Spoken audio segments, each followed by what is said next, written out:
ఈరోజు ర్యాపిడో ఉంది, మీరు చూశారు. ఆ ర్యాపిడో వ్యవస్థాపకులు ఇక్కడ ఈ జిల్లా అతను వాళ్ళ తండ్రి నిజామాబాద్కు మైగ్రేట్ అయ్యాడు. తెలుగుదేశం పార్టీ కార్యకర్తగా ఉండేవాడు. నేను చెప్పిన విషయాలన్నీ వినేవాడు. కొడుకు ఐఐటి చేశాడు. అవన్నీ విన్న తర్వాత వెరీ సింపుల్ సొల్యూషన్ మీరు చూశారు.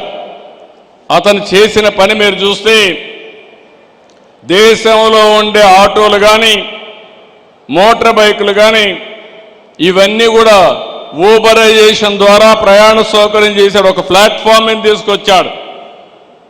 ఒక పక్క వెహికల్ ఓనర్ని, ఆ వెహికల్ ఆపరేట్ చేసే రైడర్ని, ఇంకో పక్క యూజర్ని, ఇద్దరిని పెట్టాడు. టైం పెట్టాడు, రేటింగ్ పెట్టాడు. ఒక 5-6 మందికి పంపిస్తే ఎవరు ఫస్ట్ రెస్పాండ్ అయితే వాళ్ళని పంపిస్తూ వచ్చాడు. ఈరోజు one of the best company. Idea great కాదు, కానీ ఆలోచించిన విధానం గ్రేట్. ఇంతవరకు చాలామంది ఊహించుండరు.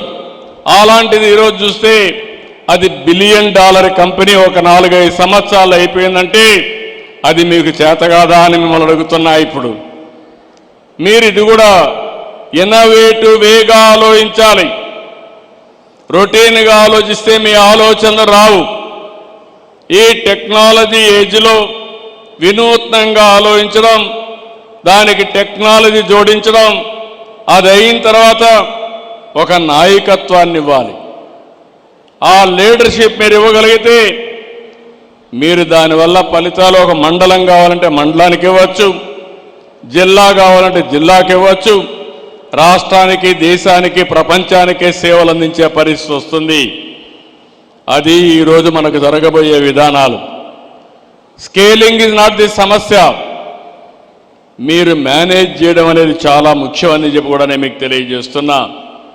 ఇలాంటి అనేక క్వాలిటీస్ వచ్చినప్పుడు ఇక్కడ పోలీస్ విభాగం మీరు ఒక్కసారి చూస్తే దీని ద్వారా ఒక పెద్ద ఫ్రెండ్లీ పోలీసింగ్కి శ్రీకారం చుట్టడం కోసం ఆలోచిస్తున్నారు. నేను ఇంత మునుపు కూడా చాలా సిస్టమ్స్ అన్నీ పెట్టాం. హౌస్ లాక్ సిస్టమ్ అని, ఎవరైనా కానీ దొంగలు వస్తారంటే ఇంట్లో నుంచి ఎక్కడన్నా బయట పోయినప్పుడు, లేకపోతే ఓసారి టూరుకు పోయినా, బంధువుల ఇంటికి పోయినా పోలీసులకు ఇన్ఫార్మ్ చేస్తే పోలీసులు ఆ సిస్టమ్ ఇంట్లో పెట్టి ఎవరైనా ఇంటి జోలికి వస్తే ఇమ్మీడియట్గా పోలీస్ స్టేషన్కి అలర్ట్ వస్తే దానిపైన యాక్షన్ తీసుకునే విధంగా పెట్టాం. అదే సమయంలో ఒకప్పుడు మీరు ఆలోచిస్తే పోలీసులంతా కూడా ఒక బాడీ ఓర్న్ కెమెరా పెట్టాం.